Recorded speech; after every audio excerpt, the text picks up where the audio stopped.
All right, welcome in. I am live up here at Horseshoe Indianapolis, ahead of Indiana Derby 32nd running this weekend on Saturday. By the way, if you're in the Midwest, Steve Kornacki and Sean Collins alongside. Steve Kornacki's not in the Midwest. But if you are in the Midwest and you haven't been to the Indiana Derby like Steve Kornacki hasn't, you should come down here. It costs you nothing to get in, costs you nothing to park. They hand you a cigar for free. It's a lot of good stuff happening here at Horseshoe, and always a card full of a ton of stakes races as well. But Sean... hello, my friend. You have landed at least back from Pennsylvania. Good to see that you are on the ground in Kentucky at least. Good. You been flying lately, buddy. I don't like it. I don't like what's happening with you. I have no idea what's going on this year. Before this year, I'd only ever had one time where I was on like any kind of canceled flight in the past, and now this is the third episode this year where I have had some sort of travel problems. Luckily, I just landed in Kentucky. I haven't even made it back to my place yet. I'm at my girlfriend's for the episode today. But yeah, my flight last night got canceled. United was kind of stringing us along for a couple hours before they finally canceled it. And I was supposed to fly out of Newark. Shout out to my dad, a listener of the show, who drove up to Newark, picked us up, and then drove us straight down to Philly so we could actually get on a flight today, because all the Newark flights to Louisville were booked until Tuesday. So luckily, we made it back. There's be a lot of hope for the Haskell. That's going to be great. I'm looking forward to it. Yeah, hopefully you'll have better weather. I won't be flying. I'll already be on the East Coast, so you should be okay for that one. But just to echo your sentiments on the Indiana Derby here. I mean, I'm delaying getting out to Saratoga in order to be at the Indiana Derby this weekend. So definitely make it out if you can. Yeah, it should be a lot of fun that way, and I'm looking forward to that field as well. Well, Steve Kornacki joining us. Saratoga underway. I know that's a time of year that you really enjoyed. Did you have fun on Saturday, betting the races at least? I saw mixed reviews online. Yeah, I mean, I had fun. That doesn't mean it worked out necessarily, but I had fun. There was one nice one in there on Friday. Maybe it'll come up here during the show. But no, I was at a 4th of July cookout in not far from Newark Airport, I guess, where Sean might have been having some difficulties, and we were not much more comfortable. It was about 104 degrees, and I was trying to keep an eye on Saratoga while not having a heat stroke.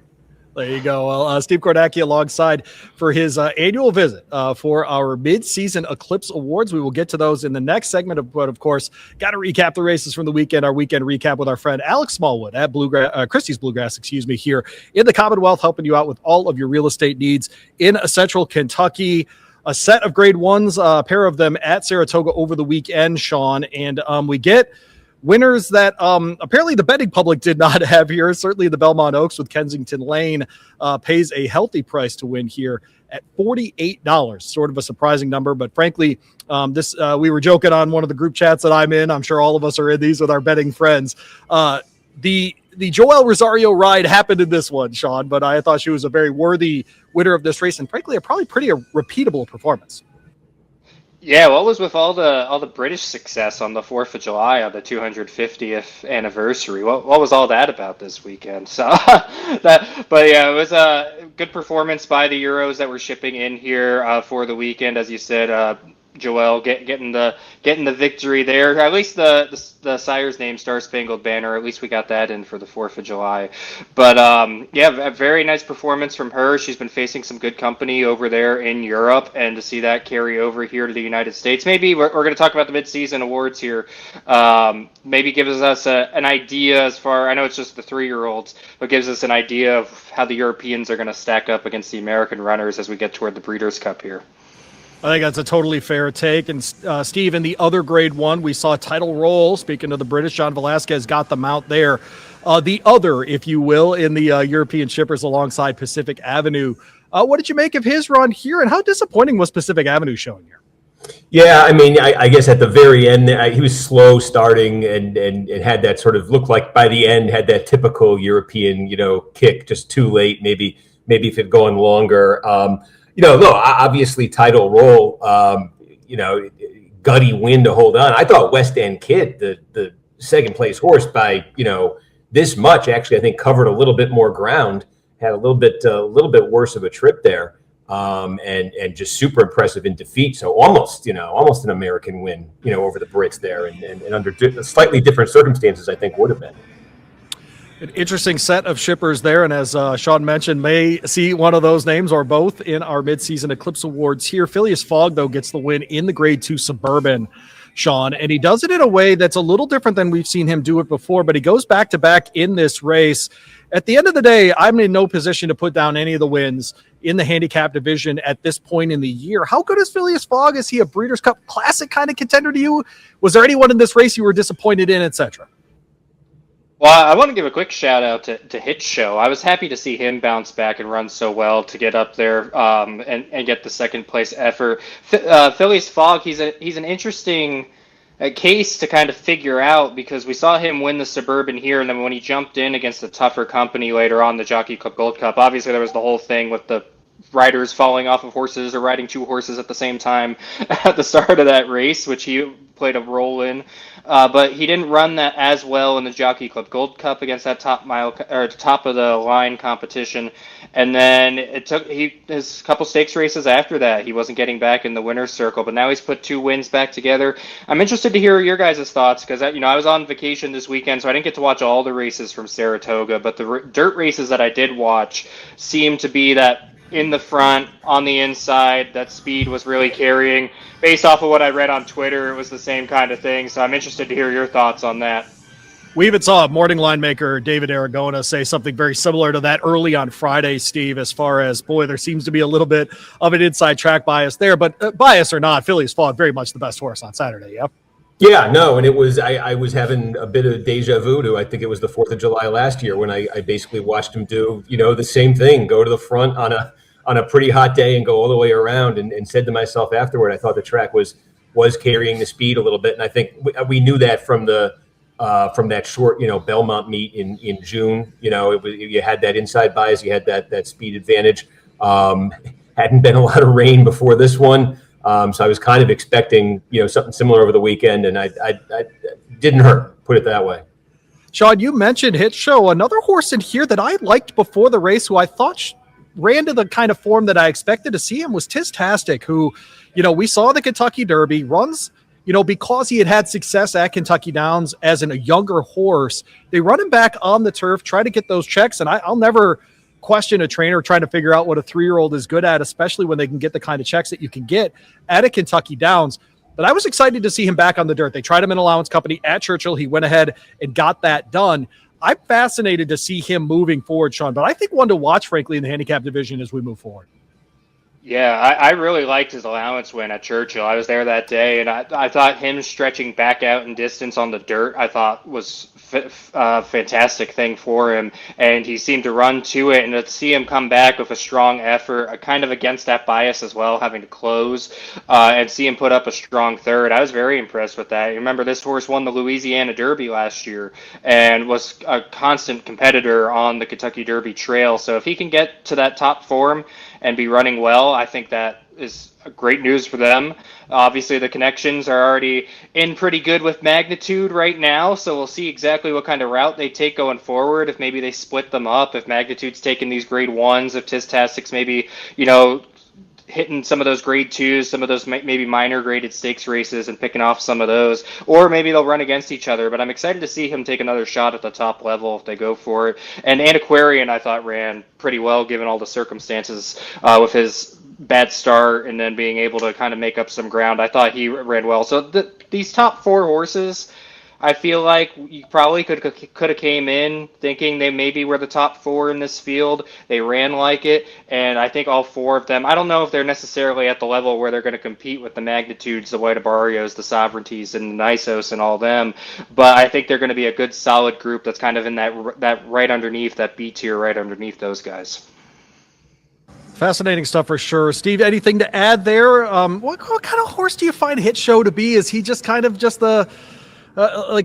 second in this race is about where he belongs, because that's essentially how I feel about him at this point. Tistastic, actually, I'm sitting here saying, we kind of expected the speed bias, but Tistastic was actually where I had landed in the race. I was thinking there was going to be a little bit more speed in there that was going to push Phileas Fogg earlier and maybe set it up a bit, but I thought, Tistastic, and I still think, was the one for a 4-year-old doing this, going long on dirt, that might still have upside, just because, they had started there, had the sort of detour onto turf, the extended detour onto turf. And, I thought, was running behind Hit Show, sort of on the rail. Hit Show stayed inside. Tiztastic, had to kind of go around horses. Took a minute there, I think, to kind of get clear, and then was closing really strong by the end. So yeah, I still kind of think, given the way the track was playing and the sort of the limited resume that you have for Tiztastic, I'm still interested in this horse trying to do this. Yeah, I think he's interesting, Sean, in Tiztastic moving forward, especially races maybe like the Brooklyn where we get to even longer distances. I think 1.5 miles, 1.5 miles might actually work out for him. I don't want to replace Next on your list there, buddy, but I think he might be a marathon. I really do think he could become a marathon specialist. I think that's in his build. Yeah, and I mean, if he can maybe get some confidence back in him too, and pick off a couple wins here, maybe pick off a couple stakes races, maybe in some of those longer races, like you mentioned, if he were to target something like the Birdstone or the Greenwood Cup or the Brooklyn as the year goes on, maybe we could see him flip-flop back and forth back to the turf, because we know that he can run well on that as well. So if he can maybe get some confidence, maybe that can help him out in races like Kentucky Downs, which a track that we know that he likes, and it could be a nice little Swiss Army knife for the team there, Steve Asmussen, Winchell, and Coolmore, of being able to kind of just fit into whatever spot they need him to. So it's good to see him back running well. We've seen Steve Asmussen do crazier things than move a 4-year-old along, and so would not be stunning to see Tiztastic get even better as the year rolls along. Thanks again to our friend Alex Smallwood at Christie's Bluegrass for hanging out with us with the weekend recap each and every week here on BloodHorse Monday. Steve Kornacki, Sean Collins alongside. I'm Louie Rabaut, live at Horseshoe Indianapolis, Indiana Derby this coming Saturday. It's time for our mid-season Eclipse Awards, mid-year Eclipse Awards. What are we calling these things officially, Sean? That is something we do poorly on this show, is actually name things. Are these like mid-season, mid-year? What are we doing? I don't know what we do. I feel like we had the same did we have the same debate last year? Did we end up settling on something? I think we should go with mid-season Eclipse Awards. But okay. Steve Kornacki's the guest. I think he should have a deciding role in this, considering he's now a recurring part of this. Yeah, what a ridiculous thing to sign up for. Yeah, I'll tell you. The something about how there's even less of a body of work in June than there is. We always say in December, gee, they don't run them like they used to. We don't have much to go on. Now we're doing it in June. Our mid-year Eclipse Awards, Steve Kornacki and Sean Collins. Let's get into it, gentlemen. We will go through all of the categories, and I wanted to, before we even get going, I wanted to thank my friend Mackenzie Pfeiffer, who is at the Maryland Jockey Club, for her notes that she sent me. She was nice enough to send on the steeplechase horses. So, gentlemen, when we get there, I will go first. But let's start with the 2-year-olds on the docket here, and we will start with Sean. 2-year-old filly is here, Sean, and you texted me yesterday, and Steve, I got to let you know, behind the scenes, very concerned about this episode. Sean texted me last night. He goes, are we doing a top 3? Because I'm not sure I have a top 3 for every category. And all I could think in my head was this younger generation is just lazy. That's all it is, right? I mean, I'm an old man. I'm worried about this stuff. I'm coming up with 3 for every, and I'm not actually. Anyways, all right. So 2-year-old filly, I'm worried this is one of those, Sean, but I think there's 3 good 2-year-old fillies in here. Come on. Well, let me put in the context. I was also, sitting in the airport fighting with United at the time. So, but no, this is one of the categories. It's so hard to kind of pick out horses for these 2-year-olds. So you just kind of have to default to what you think maybe is the best race at this point. And I think that was over the weekend in the Schuylerville at Saratoga. And so my pick at this point is just going to be Harper's Corner. I did look a little bit toward, is it Wagley, I believe, the winner of the Kentucky Juvenile, just because she did beat Colts in that race. She's actually, I think, scheduled to run this weekend. She had scratched out of that Schuylerville, I believe, and she's scheduled to run this weekend at Prairie Meadows. So I wish we could have got that race in, because she probably would have been my choice here if we'd seen another win. I detracted the fact that even though she beat the boys, it was only two boys in that Kentucky Juvenile. So I'm just gonna go with the recency here and go with Harper's Corner. All right, Harper's Corner on top for him. I went a different direction. Steve, where did you end up going?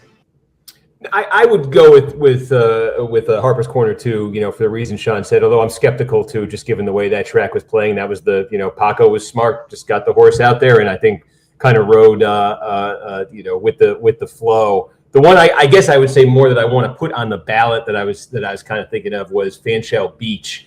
Having gone over, I think just do something cool, was the best of the Americans over there in the Norfolk at Royal Ascot, finished 5th.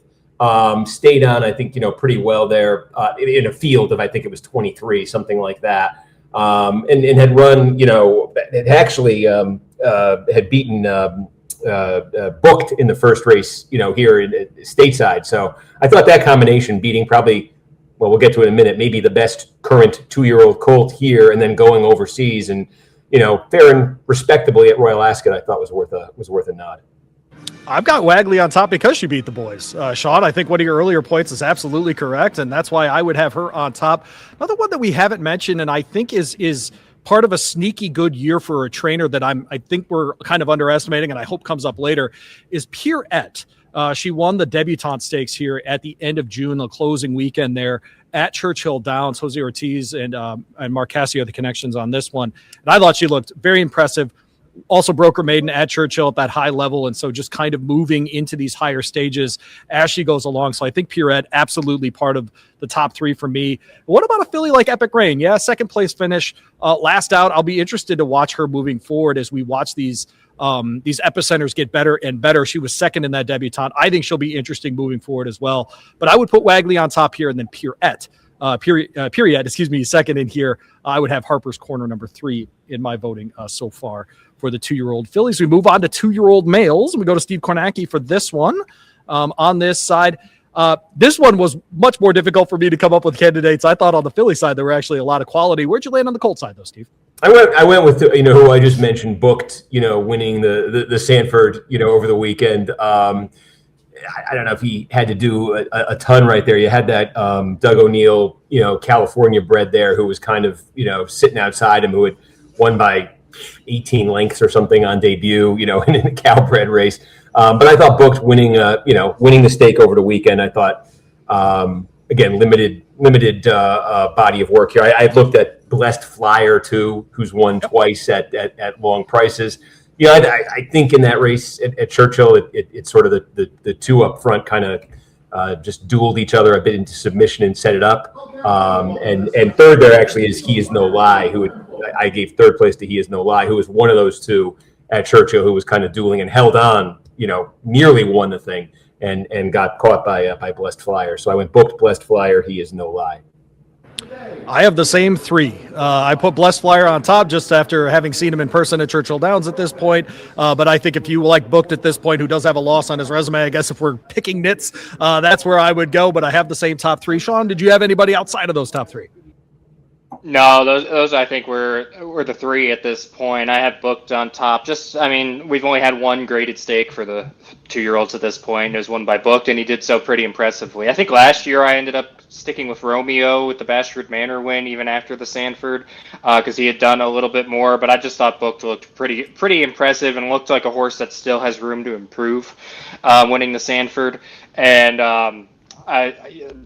I just think that having the graded win at this point, the only graded race, looking good doing so, I think puts him in the top spot. But definitely the top 2 from the Bashford Manor I'd have right behind him. Moving on, this is our mid-year Eclipse Awards, mid-season, whatever we want to call them on the BloodHorse Monday, hanging out with Steve Kornacki, Louie, Rabaut, and Sean Collins, of course, your regular host here on BloodHorse Monday. I've got 3-year-old fillies, and I'll go first here, and I'm going to put Counting Stars on top. I know she didn't win the big race, but she did win the Acorn last out, turning the tables on Always a Runner. Before that, a good third-place finish at the Kentucky Oaks after winning the Grade 2 Fantasy. She was second in the Honeybee as well after winning earlier in December at the end of the year. Doesn't count toward this, of course, in the year-end stakes, but just been really, really consistent. I love that Grade 1 win there in the Acorn as well. So I'll go ahead and give her a slight nod over Always a Runner, who I do have second in my handicapping here. A good second in that Acorn coming out of the big win there, of course. A dominating win, frankly, in the Longines Kentucky Oaks. Before that, of course, a winner in the Gazelle. I think you're splitting hairs between those two if you're trying to vote for one of the two on top, but I would go ahead and give the slight nod to Counting Stars in that case. And then I've got Explorer in the third spot. Why not? A winner of the Honeybee, the Grade 3, going the 2 turns there at Oaklawn. Fourth in the Kentucky Oaks. I thought a really good showing for her. Came back, won in the Leslie's Lady, and before that, of course, did win a listed stakes in the Santa Ynez at Santa Anita Park as well. So I'll go top 3 there on the filly side of things with 3-year-olds. Counting Stars, Always a Runner, and Explorer. Steve, who did you end up on top in this group? I actually did the same thing you did. On the grounds, the Counting Stars, to me, just has a more complete resume at this point in the year. Was able to kind of turn the tables, in the Acorn, as you said, ran respectably in the Kentucky Oaks. Of course, as somebody who bet her in the Kentucky Oaks, I can't figure out why she couldn't do that day what she ended up putting together in the Acorn, but I'll leave that aside. And I gave third to I changed it up after the weekend. I gave it to Kensington Lane. After that performance, I thought that warranted number 3 on my list. Sean? I am going to be on team always a runner for the number 1 spot here in the 3-year-old fillies. I just think when you look at this point in the year, obviously the biggest race for the fillies is the Kentucky Oaks, and then you add in her good win in the Gazelle, which I really liked, her victory in the Gazelle, and then she ran second in the Acorn. Yes, Counting Stars beat her, but I kind of weigh it as always a runner won the one race and was second in the other, and then Counting Stars won the one race and was third in the other. So that's kind of a tiebreaker for me a little bit. And then I know Counting Stars kind of has the more complete body of work maybe from having raced more frequently in the early part of the year, but I do think always a runner proved herself in the Gazelle, dominated the race you want to win as a 3-year-old filly in the Kentucky Oaks, and then ran well enough in the Acorn to finish second. So I have her in that top spot. Counting Stars second. I have Meaning in third.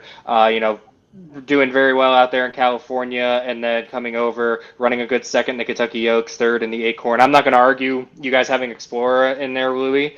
I'm not going to argue that one, but I would have Meaning above Explorer. Just for right now, I wouldn't be shocked if Explorer gets back into that conversation as the year goes on. I took a second look at Meaning for sure. I think she's had a very fine year. And like you said, those placings within those grade 1 events are exactly what you're looking for that second or third, sort of vote within a category. So I think that makes a ton of sense. You mentioned the Oaks and the most important 3-year-old race early on. We go to 3-year-old male for Sean Collins, and I know where he's going to go with this one. Golden Tempo could be 1 for 7 this year and having won the Kentucky Derby, and he would be on top for Sean Collins in this category. But he also won the darn Belmont Stakes, and so it's not as though the horse doesn't have a great resume at this point. Golden Tempo 1, who's 2 and 3 for you here, Sean? And you know what? Go ahead and brag on Golden Tempo. I know you're a fan. Yeah, I mean, you just have to look at Golden Tempo and the unanimous choice at this point. I would say, in my opinion, he's already locked up 3-year-old of the year honors, winning 2/3 of the Triple Crown. There's a slight possibility that, if a Napoleon Solo can sweep the Haskell, the Travers, the Breeders' Cup Classic, and defeat Golden Tempo along that path, that maybe he could steal it. Maybe it's the same with Renegade or Commandment if they could do that same kind of thing. But I feel like Golden Tempo at this point, 2/3 of the Triple Crown, probably already has the end of the year Eclipse Award, but he definitely has the midseason Eclipse Award for 3-year-old colt here. I had a tough choice on who to put second. Between Commandment and Renegade. I just because both of them were grade 1 winners, both of them ran second in one of the classic races, and Renegade, though, was third in the Belmont versus Commandment was further down in the Kentucky Derby. But I did end up going with Commandment, because I felt like he faced really good competition down there in Florida. I thought he was tough in the Fountain of Youth in the Florida Derby, and I liked the way that he won those races. And then with that strong second to Golden Tempo in the Belmont Stakes, I'll kind of draw a line through his Kentucky Derby a little bit and kind of look at the Belmont as kind of more reflective of his top ability. And so I put him in that second spot. Maybe that's just from Renegade being the beaten favorite in 2/3 of the, well, I guess technically Further Ado went off the favorite in the Derby, but he was the morning line favorite in both the Derby and the Belmont, and then didn't get the win in either, and then I thought should have ran better in the Belmont than he did. So maybe I'm discounting him a little bit, but I went Golden Tempo, Commandment, and Renegade for my top 3 here. Why not? Golden Tempo, Commandment, Renegade. He's staying on the dirt there. Steve, are you staying on the dirt for your top 3 on the 3-year-old male side? Yeah, I am, and I mean, no argument, obviously, on Golden Tempo. I don't know how you at this point could argue against for that top spot. I did go Renegade number 2 on mine. I think, given a bit of what Sean is saying about the primacy of the Kentucky Derby and just being that close in a race that big, I gave some credit to, on top of that, dominating win in the Arkansas Derby. And then in third, I went Commandment. Just again, I think overall, if we're not kind of given, in my mind, the kind of bonus points that I'm giving, just for the stronger you're showing in the Kentucky Derby, the more points I'm going to give you. I think Commandment has a bit more breadth to the resume than Renegade does. But again, I'm kind of elevating the Derby here and giving Renegade a bit of a bonus for that.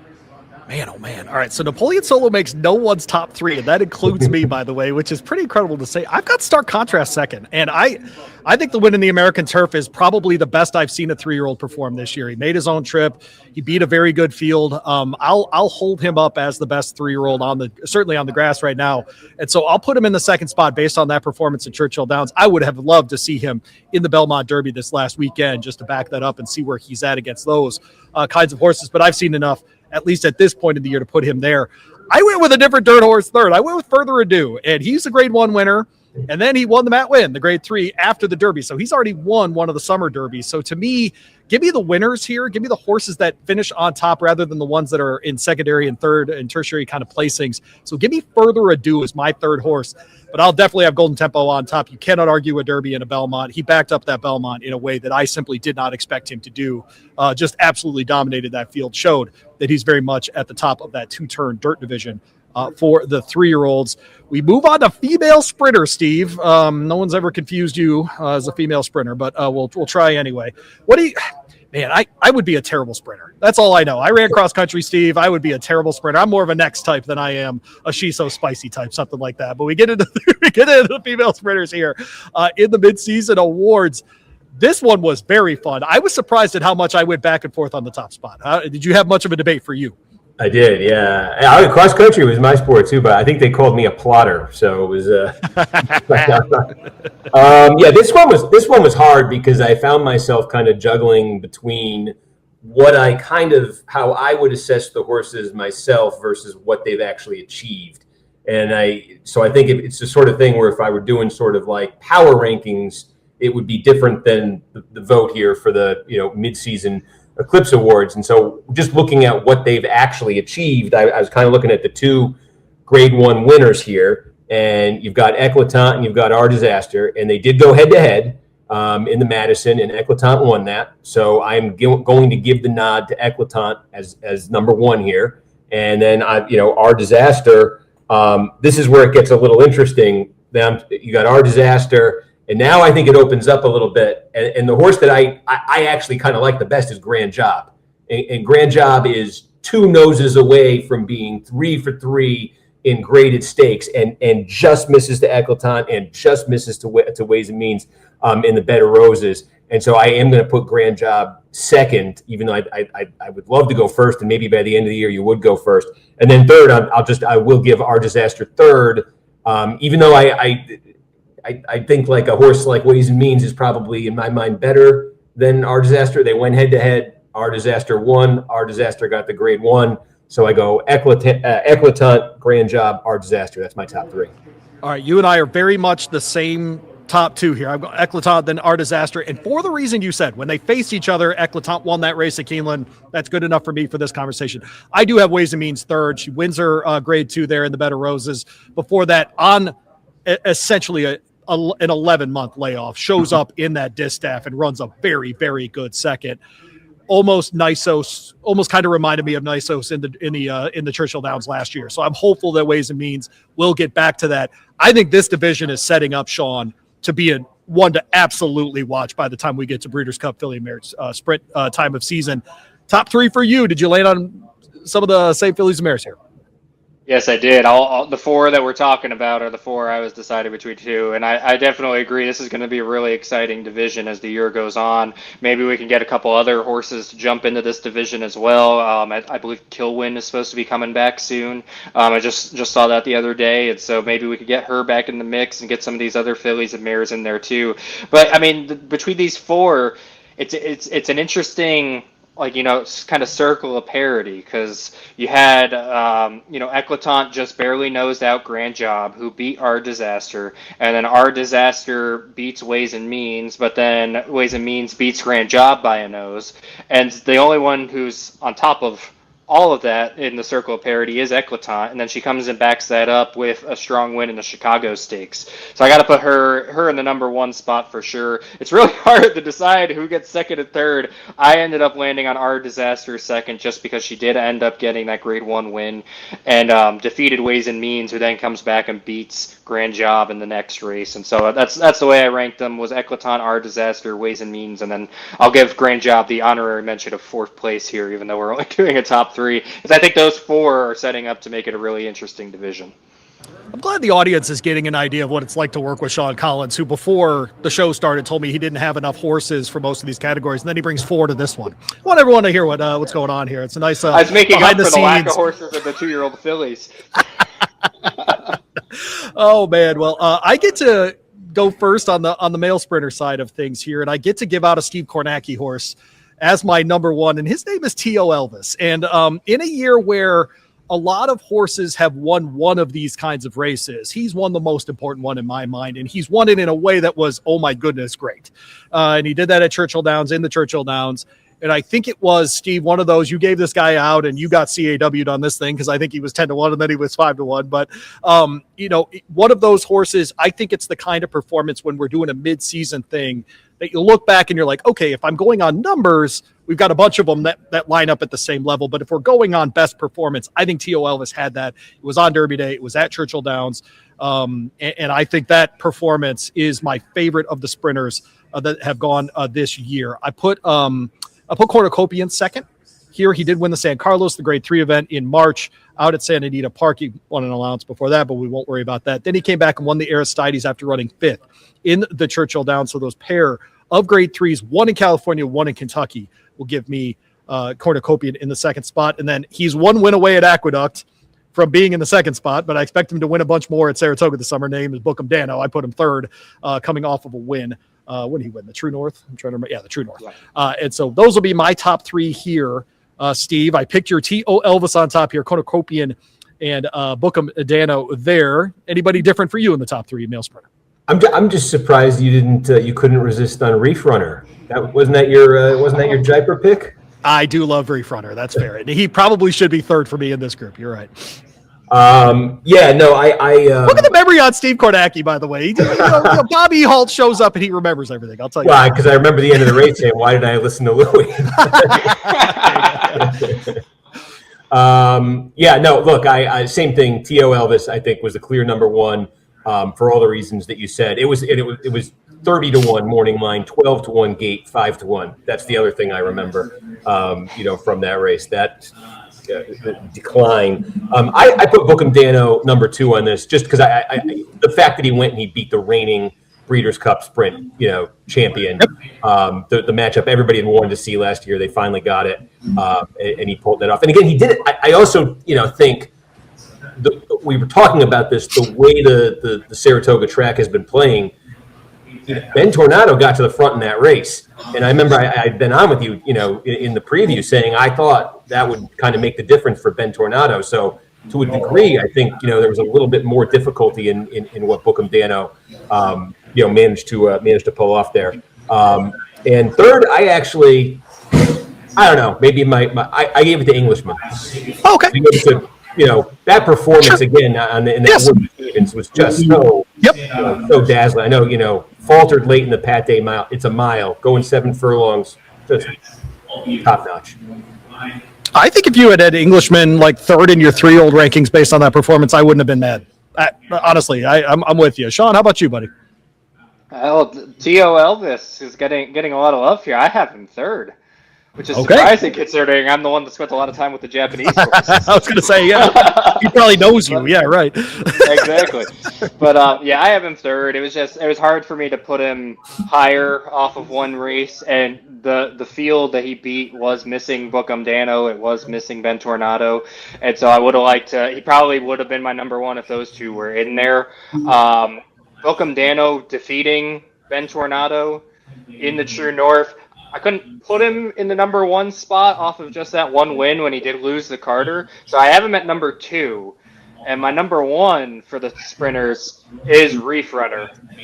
So I did go to the grass here with Reef Runner. I liked his win in the Jaipur, grade 1 win, beat a solid horse in AG Bullet. And then he carried the American flag well overseas. He won in Saudi. He ran very well in Dubai. And so I thought it was wide open at this point for the Sprinter Award, so I'm going to give it to the grass horse here. Give it to Reef Runner. Reef Runner, of course. Louie's picking the Jaipur. If you listen to this show, don't listen to Steve. Listen to me. Appreciate everybody hanging out with us. By the way, all 3 of us are Eclipse voters, so this is a process that we go through at the end of the year I can tell you guys, I think the mid-season one's much more difficult to put together than the year-end one, even though there's much more data to put together for the year-end. We move on to female turf. We'll go female and then male. Go Sean first here, and I thought this was one of the more interesting categories to try to parse out, Sean. I'm interested to see where each of you went here. Who'd you land on top in female turf for our mid-year Eclipse Awards? This one was really difficult for me. I was before I got on the plane in Philadelphia, I'm like going through all the turf females, trying to figure out who I was going to pick here, and I landed on Classic Q. The thing that really kind of set apart, obviously she won the grade 1 in the Just a Game, but she had won that grade 2, the Churchill Distaff Turf Mile on Derby Day, I believe, and she beat Portfolio Duration in that race, and then came back and won a grade 1 as well.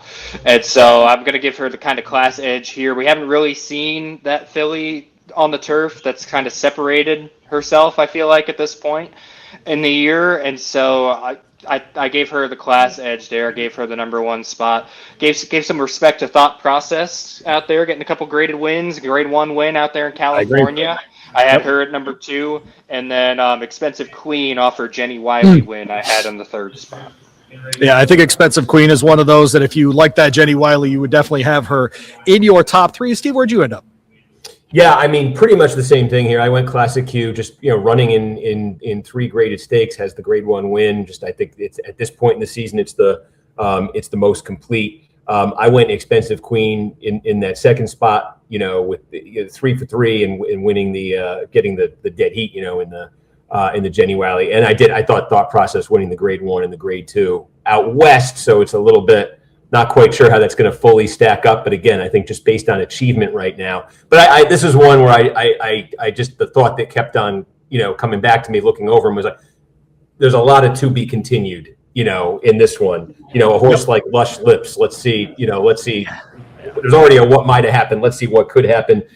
Destino Diora. There's a bunch of others here who I think have potential in the second half of the year to really kind of change the way we think about this. Yeah, and that's why I have Thought Process on top, because this is the mid-season awards and she's got a grade 1 and grade 2. And so I've got her on top here because that's where we are in the year. I went to Destino Dioro second because she's got a pair of grade 2s and she won that Pegasus race. And yes, I know it was in January, but this is the mid-season awards. And I think those 2 wins there in the Hillsborough, of course, put her in that kind of company. I put Take a Breath third here. I wanted to give her credit for winning the Santa Ana and the Royal Heroine, both grade 3 events out west there, and then did 1 third in the Gamely as well. So 2 wins in graded stakes and goes ahead and finishes third in that Gamely stakes as well. So I went ahead and took Take a Breath. Mark Glatt making my top 3. Why not? In the midseason awards. We go to male turf now. We're doing our midseason awards here on a BloodHorse Monday. Sean Collins, Louie Rabaut, and of course, Steve Kornacki. I'm up here at Horseshoe Indianapolis ahead of the 32nd run of the Indiana Derby. Steve, where did you land on on the male turf side of things? I think there are many different places to go here, and Reef Runner could be amongst them. Yeah, How did he become a star of this show? What are we doing here? Steve's making stars. All right, let's go. We're going to talk him into an Eclipse Award at the end of the year by keep this up. I had a hard time with this one, to be honest with you. And I'll tell you, I mean, basically it's this. I end up with deterministic number 1, and that's not where I thought I would start. But where I thought I would start was Rhetorical, with the win in the Turf Classic, on Derby Day, with the gaudy buyer that came with that. The horse has faced the toughest competition, run in, 3 grade 1 races, but ultimately deterministic in a grade 1 race, went head-to-head with Rhetorical and won. And so I think that combination of winning the grade 1 and beating the horse that I think overall, in my mind going into it, had sort of the best resume, how do I not right now in my mind put deterministic number 1? So I went deterministic 1, sort of for the reasons I just said. I put Rhetorical number 2, does have the grade 1, has run competitively, certainly you could say, in 2 other grade 1s. Has just faced more than any of these. And then when it got to the third, I was just, there were a million different directions to go here. I thought about Reef Runner. I almost did that. Burnham Square just makes a ton of sense running in these marathon races. But the fact that Laganos is 5 for 5, and I know none of them are grade 1s, but 4 of them are graded. and this horse just keeps winning. And how do you not put that on the list right now? Best ability is availability. Sean Collins, where'd you land top 3 here? I thought this was a fun category to go through too. It was, and for everything Steve just said, is why Laganos is my number 1. 5 wins in a row, 4 of them in graded company. I know maybe not necessarily the grade 1 company yet, but I mean, you can't fault him. He's winning, and he's winning well. It's not like he's just sneaking by in these races. He's getting solid victories out of them, and he has faced good runners. And it's been kind of limited between Fairgrounds and Churchill, but he has been facing good runners, and so I had him in the 1 spot. I gave my boy Reef Runner, I gave him 2nd here in this spot as well, and then Deterministic in 3rd off that win in the Manhattan. So those were my top 3. Also, shout out to Burnham Square. He was the one that I almost put in 3rd. But if he had maybe another graded win, I maybe would have put him there, but I had him just missing it in 4th. Reef Runner's the one I'll be watching moving forward to put into this category. He's not in my top 3 because it is the mid-season, and his best win probably isn't in the United States, even though the Jaipur, you could argue, is obviously a meaningful win. I went Deterministic on stop. I agree with Steve. I also agree with Sean. I put Laganos 2nd, but I am going to put Burnham Square number 3, and essentially just right there with Reef Runner. You win a graded stakes at Keeneland, you back it up with a graded stakes at Churchill, you go ahead, and frankly, in not a good performance, pick off the Chorleywood as well. And when you win, when you're not performing well, I think that puts you into an elevated level of category. And I certainly think of Burnham Square as being right there. So Deterministic, Laganos, and Burnham Square for me, Reef Runner, honorable mention in that category. We move on to older dirt female, and I'll get us started here at another category that I think you could have a couple of different opinions on who's on top. But man, I think there are really only 2 that are, for me, the ones that we're going to talk about. And I think it comes down to the Maryland bred and Splendora. And of course, a horse I feel like we've seen race 300 times in nitrogen. She just always is ready to go. I love that she's as available as she is. I'm giving a slight lean towards Splendora. It's somewhere right now, John Green is just pulling his hair out, wondering what the hell nitrogen has to do for me to put this horse on top. But I find Splendora's resume with a grade 2 win in the Shawnee, the grade 1 win in the Beholder Mile, the grade 2 win in the Lucas, to be as good as it gets. They try her over the 7 furlongs, and as they're discovering with her, she wants a little bit more distance than that. I'll go ahead and give her the nod here. Obviously, the win in the Ogden Phipps is the standout race for nitrogen at this point. A 2nd in that Apple Blossom, a 3rd in the Azeri, and certainly the win earlier in the year in the Bayakoa, a very, very good resume. And frankly, if I were giving a 3rd place in this, I would put Eclatant 3rd. That's where I would go. I'd go back to the sprinter, and I'd give her the 3rd spot in this group. So I'll go 1, 2, 3 there with Splendora, Nitrogen, and Eclatant. Sean, I'll let you go 2nd here with this one because I have a feeling you may have put Nitrogen in number 1. Your feeling's wrong. John, I don't think John Green's ever going to come back on here. He's done. Yeah, he's out here. I put Splendora on top for all the things you mentioned, especially obviously the grade 1 win in the Beholder Mile is an important part of it, but the Shawnee the last couple of years has really been a good producer for the Breeders' Cup Distaff. Idiomatic came out of that to win the Breeders' Cup Distaff. Scylla had won that not the same year as her win in the Breeders' Cup Distaff, but she had won that race and went on to Breeders' Cup Glory in the future as well. And so that seems to be a really good race right now for the top fillies and mares, and she beats Immersive in that race, who comes back and wins the Fleur de Lis, takes down Shred the Nar, who I would have had very high ranked if we had done this right before the Fleur de Lis. And so I think that was a really impressive performance from Splendora. She's faced good competition in Immersive, and she has that grade 1 win. So I'm going to put her on top. Tough choice between her and Nitrogen. I do have Nitrogen 2nd. The Ogden Phipps definitely was a huge performance, but we know she loves Saratoga, and she was not as dominant at Oaklawn. So I did kind of look at that a little bit as why I lean towards Splendora over Nitrogen. And then for the 3rd spot, I put Claire Beret. I put her in the 3rd spot, the winner of the Apple Blossom. Unfortunately, we're probably not going to be able to see her in the top 3 as we get to the end of the year, as she did pass away a couple of weeks ago. But I wanted to at least give her a mention because she had a really good win in the Apple Blossom and a race before that in the Royal Delta. Yep. That ended up turning into a pretty good field. There were a lot of horses that came out of that race and ran well. So I wanted to give her, the shout out for the 3rd spot here. How about you, Steve? Top 3 there? Yeah, I'll try to get John Green back on your show. I did put Nitrogen in the top spot, and part of it is I think it's tied to what Sean was just saying about Claret Beret, R.I.P. But I thought, and she wasn't the only Safi Joseph horse I guess this is true for, but she was just in I thought elite form at Oaklawn this winter and was just showing something. You saw it on the. You saw it with White Abario on the male side, and I think you saw it with Claret Beret on the female side. So I kind of elevate the second place finish for Nitrogen in the Apple Blossom on top of winning the Grade 3 there before, and then coming up to the Ogden Phipps and just I visually, on top of everything else, just looked so dominant. I mean, enough that they're now going to throw her in, the Whitney, and if that ever worked out, I mean, the case is closed in this division. Yeah, so to me, it's not. And it might have. I will admit too. There might be something in my head where I'm just thinking back to last year with Nitrogen, and I was just so impressed with the campaign she had. Just how frequently they ran her, the different things they tried, how consistently she performed. So I probably have a little bit of that in my head too. That might be affecting this. But so I put her number 1. I put Splendora 2, and then just what I said, Claret Beret number 3 for those reasons. All right. So I didn't do this on purpose, and I'm trying not to lie to the audience here, which I lie to the audience pretty often, but I'm in local sports talk radio. That's how it goes.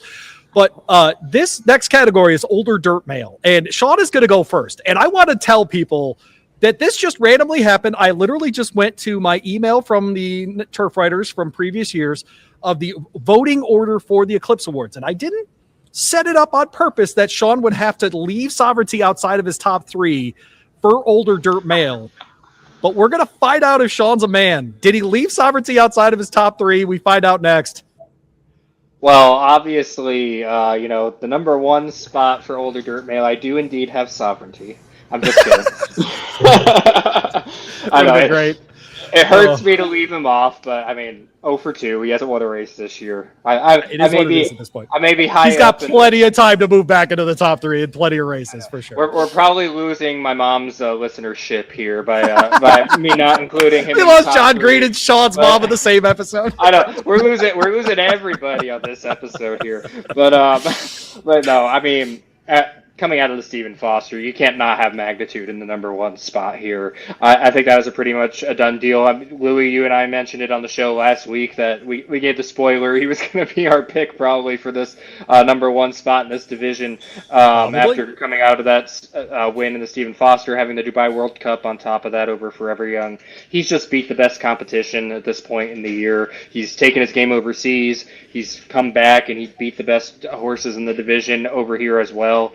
I think the harder choice for me was who to put in second, and I'm interested to hear where you guys ended up landing on this one. But I leaned in and gave it to White Abario off of his win in the Oaklawn Handicap and the strong runner-up finish in the Pegasus as well, off of several months that he should not have run as well in the Pegasus as he did with all the events that led up to that.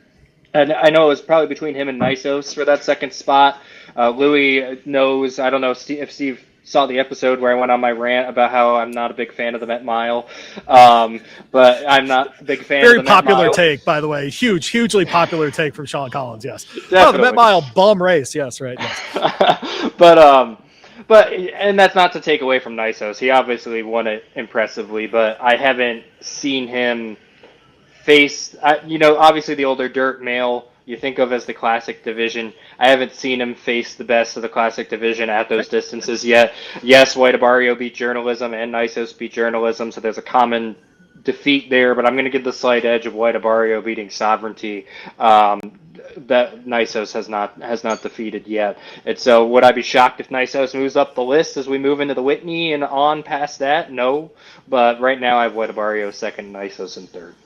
I like it, actually. I like that a lot. Some solid rationale from Sean Collins, who was able to leave Sovereignty out of his top 3. Steve, where did you land? I was also able to leave Sovereignty out, and I actually agree with Sean. I want to go back and listen to this Met Mile rant here because I'm so good. especially especially the current 1.5 turn iteration of the of the Met Mile. I'm not as maybe bowled over as Shauna, so I want to hear that. But yes, magnitude number one. Obviously, I thought White Barrio, just the performance in Oaklawn. I think just that's worth number two for me. But number three for me, Skippy Longstocking. Skippy Longstocking beat White Barrio in a Grade 1, has a Grade 3 win, and was second on Derby Day in a Grade 2. So I thought that resume at this point in the season, if I think that highly of White Barrio, and this horse beat White Barrio in a Grade 1, number 3 on my list.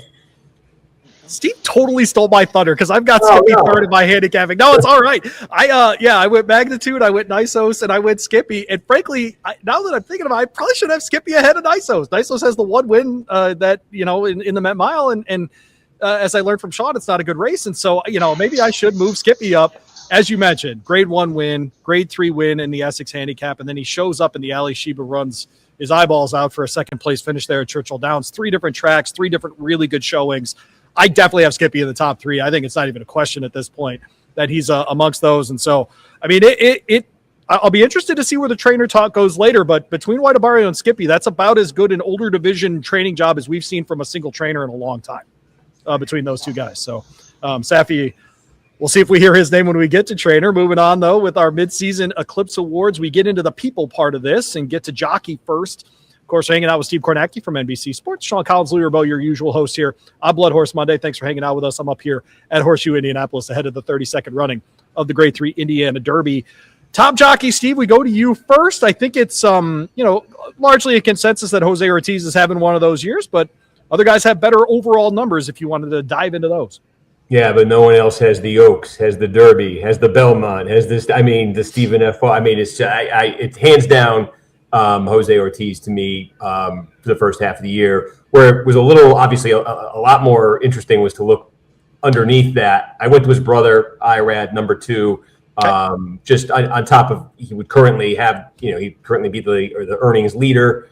He still, leads in that category. I think just as the sort of the second most decorated, but doesn't have quite the prestige level of his brother. And third place, very, very controversially, I did go to the winner of the other American Classic, the Preakness Stakes, Paco Lopez. Steve, I think he's second in wins. I mean, legitimately, his numbers stack up against anybody in the country. Sean, same top 3 for you or slightly different? Yeah, I thought I was going to be the one that had to make the controversial pick of putting Paco in the top 3 here. So I'm glad Steve beat me to it.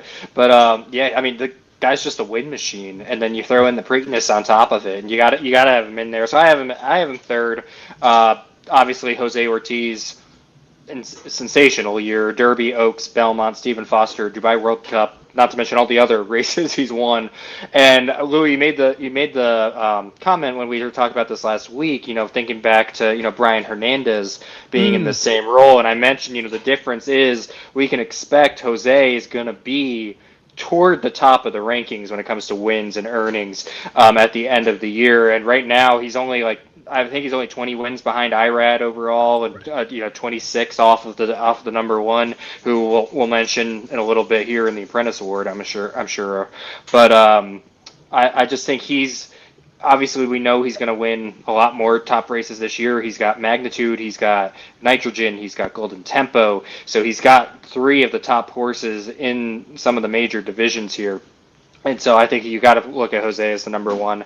Irad, obviously, always riding well. He's got to be in there as number 2. You always got to give a shout out to Flavian as well. But I'm gonna put Paco ahead of Flavian, at least at the midseason point. Well, that probably will change as the year goes on. Flavian picks up some of these wins, but that's my top 3: Jose, Irad, and Paco. I've got Pratt second, and it's essentially he has 26 graded stakes wins already this year. 26. I mean, he's on pace for 1 a week. I want everyone to do that math real quick. I mean, he's on pace for 1 a freaking week, and that's a remarkable thing to say out loud about a guy. And so, I went Jose, I went Flavian, I went Irad. I did not overthink this part of the equation. Moving on to top trainer, and I will go first for this one. I am going to go with Steve Asmussen on top at this point, and it is largely I did this last year, Sean, and Steve, if you remember, I gave top owner at this point in the year to Rapoli stable, and that was because Magnitude and Fierceness were running so well, and I thought of them as the top at that point of the of that division. The fact that these two have been just win machines and in big spots and doing all those things. Plus, by the way, Steve's number this year, he is. I want everyone to hear this because he's had well over 1,000 starters to start the year. He is 60% of the money with his starters. That guy's at 1,000 tracks. He's running in Texas, he's running in Kentucky, he's running. Guys everywhere. He is 60% in the money right now. I think we're underestimating how good of a year he's having. Brad Cox, I have second, 19 graded stakes wins to this point. Trains Eclatant, some others that I have on top in their own categories. And I have Mark Cassie third, man. This is counting stars, nitrogen. He's got 10 graded stakes wins so far. Mark Cassie's sneaky number so far this year, 3 grade ones already. That's not something to sneeze at. A really, really impressive number. Honorable mention is Chad Brown, who has a similar, much smaller number of runners, but a huge number of graded stakes wins. Not his usual numbers.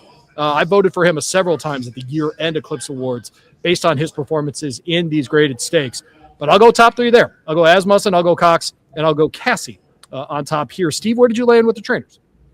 I went a little different direction for number 1, but it gets back to, I guess, where we started on the primacy of the Kentucky Derby. And I think Cherie DeVoe winning that, making history doing that. And then I think the fact that she was able to turn around in the Belmont Stakes when I think there was a lot of skepticism about the ability of that horse to pull it off again.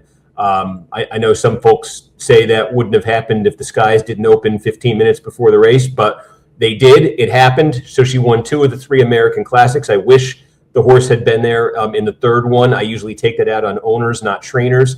So it's enough to, in my mind, to make her number 1 there. Steve Asmussen, I made number 2 mainly for magnitude, but all the reasons you say, just year in, year out, day in, day out with those winners.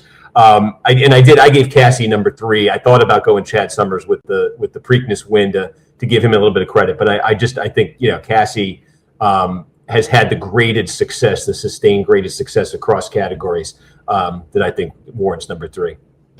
Am I hot takey to not have Cherie in my top 3, Sean?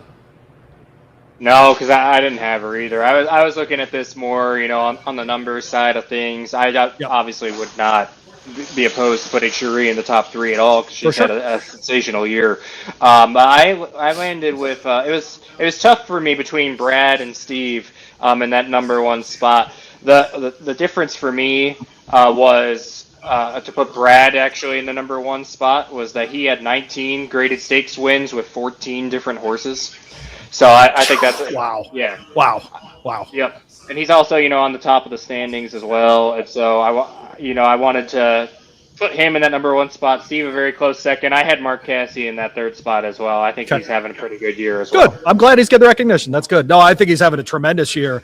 A guy, by the way, that's not going to make our top 3, but just had a really good meet again. Won the training title at Churchill for the 2nd straight spring is Joe Sharp. I wanted to give him a shout out. That guy is really rounded into his own. He's got things rolling right now on Louisiana and Kentucky circuits for sure. Moving on to our next category, and I will start this one. No, I did that. Trainer, we'll move to owner now. I apologize. So, Sean, we go to you here. Mid-season owner, by the way, a category that's been dominated by Godolphin. And, boy, I think you can make a case that they're not at the lead right now at this point of the year. I know last year was easy for us to pick them. They had good easiest, cheer. yes. They had sovereignty. It was like, you just didn't even have to think about it when we picked them. I had a tough time coming up with who I thought was the leading owner at this point in the year. I wanted to give, maybe, I don't know if necessarily, stats wise, it's the best pick, but give the nod toward Winchell Thoroughbreds. Obviously with Magnitude and, all the success that he had, the willingness to take him overseas and run him against Forever Young in the Dubai World Cup. We've missed out on a lot of the major American runners going overseas this year. Nisos obviously went over for the Saudi Cup, and then we had Magnitude go over for the Dubai World Cup, and it worked out for them. I know we were all hoping at the start of the year sovereignty, journalism, and some of those guys would end up over there, and they didn't. So it was nice to see them take the shot, and so I'll give them the little nod here. I'll give a nod to I thought DJ Stables is having a pretty great year. as well. So this will get us back in John Green's good gracious. Louie. Obviously with Nitrogen, they're having a pretty good year toward the top of the owner standings, both in wins and in earnings.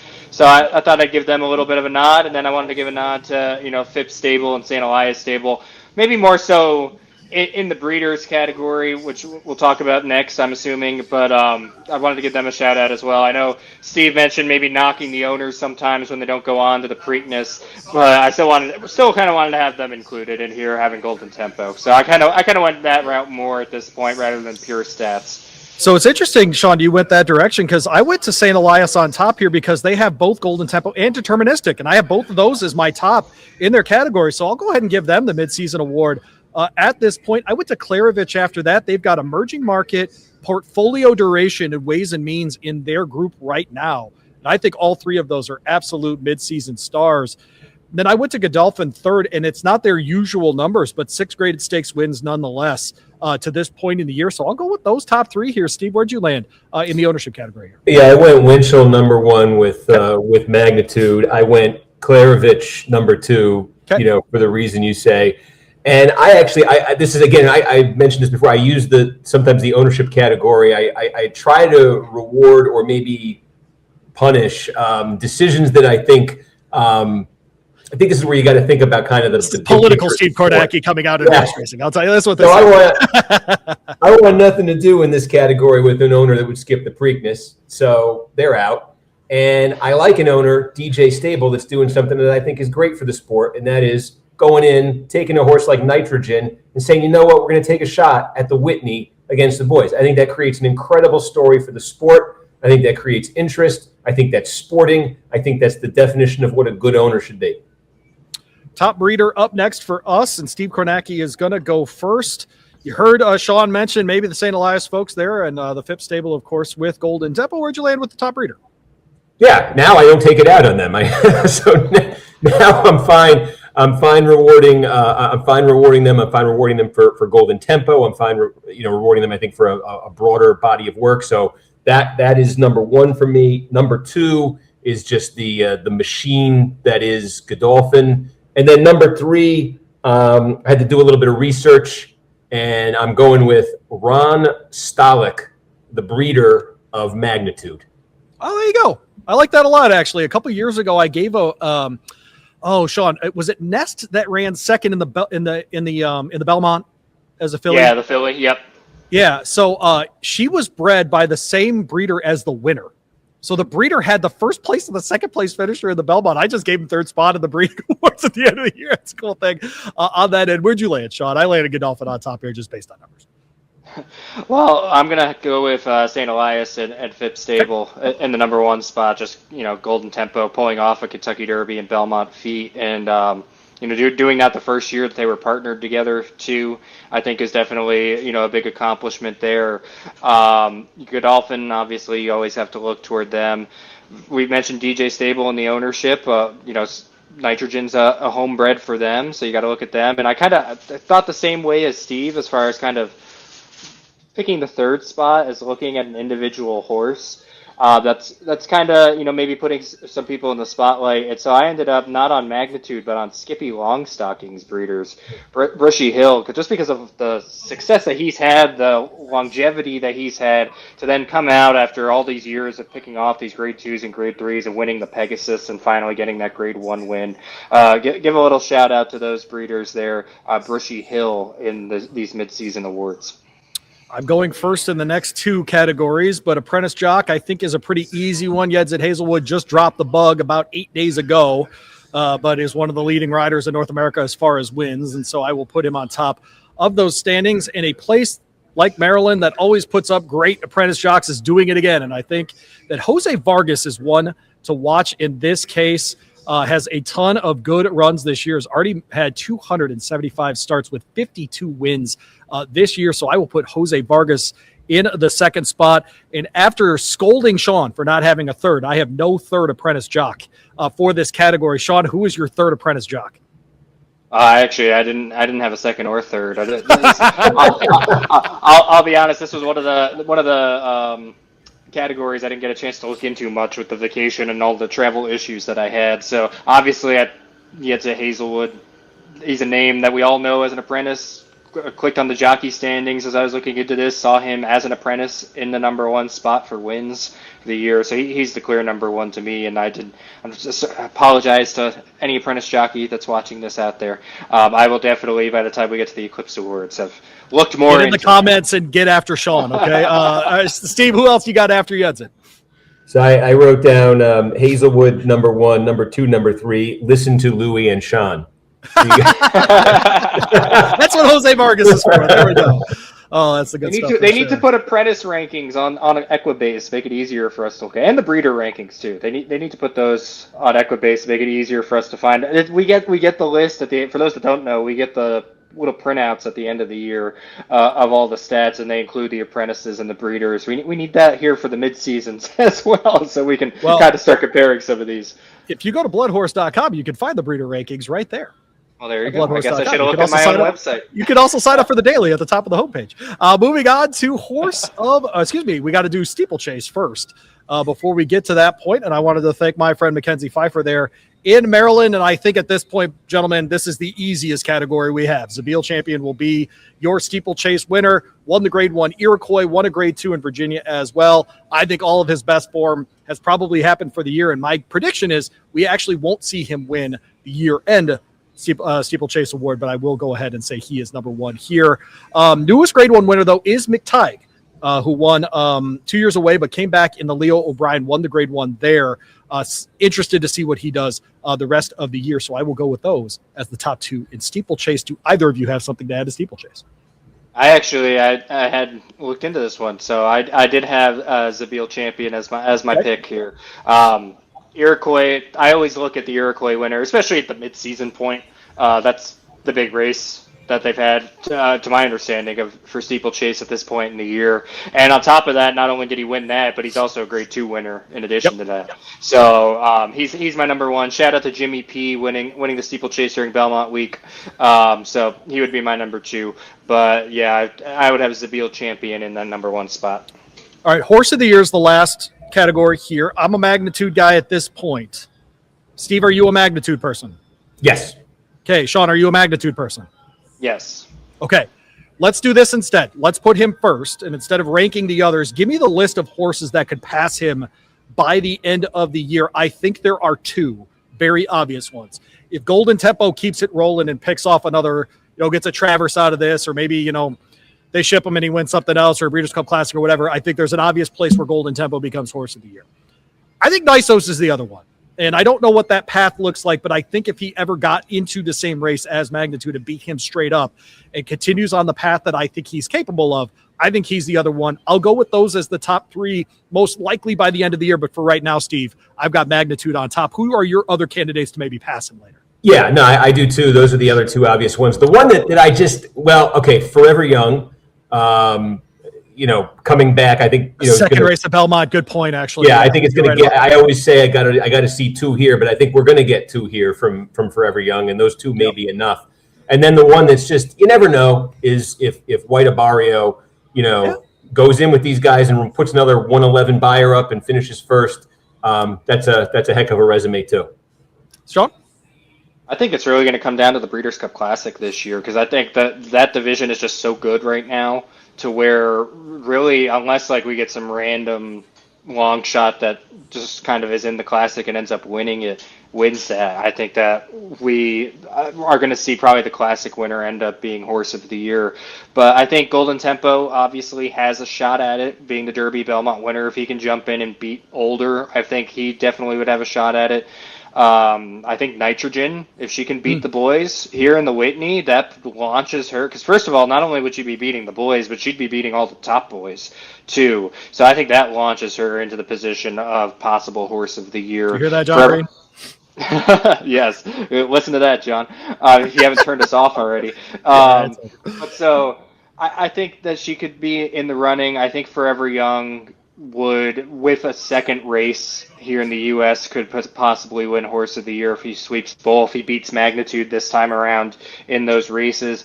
And I think you look at horses like White Abarrio, Sovereignty, Baeza, if they can get 2 or 3 of the Whitney, the Jockey Club Gold Cup, and the that Breeders' Cup Classic, I think they could jump in and take this as well. So I do think it's clearly magnitude at this point, but I do think it is an open division or an open spot to get Horse of the Year as we get toward the end of the year here, depending on how this division shakes out, because we're up for several very exciting races with these guys going head to head several times. Also, if there's Skippy Longstocking in there too, if he could jump in against this group and bookend the year, beat these guys at the end of the year just like he did at the beginning of the year, I think he could be in there as well. All right. Well, Steve, we appreciate you jumping on. I'm sure we'll see you at the end of the year for this, and good luck with all the primaries and all the fun stuff going on right now. You had to remind me of my day job, but thank you. I always love doing it. We appreciate you jumping on. There you go. All right. A final reminder, too, as we wrap up the episode, to check out the magazine, of course, at the homepage. You can click on the magazine tab at the top of the homepage. And, of course, check out BloodHorse Daily as well. They're a free email to your inbox every single day from our friends at BloodHorse and BloodHorse.com. In the TIEA, the Thoroughbred Industry Employee Awards, celebrate the dedicated farm and racing stable staff who work behind the scenes every day to care for our horses and support our sport. If you know an unsung hero who deserves recognition, you can submit their nomination, at TIEA.org for a couple more days, about a week from today, July 13th. So make sure you get those in as soon as possible. People at the racetrack so oftentimes, don't get the spotlight that they deserve. There's so many great people back here, that work really, really hard. They're back here 7 days a week, 24/7, working hard every day. And we're so grateful to be a part of this industry. They love their job, they love the horses. A little bit of recognition goes a long way. It's not too late. Nominate. Go to TIEA.org.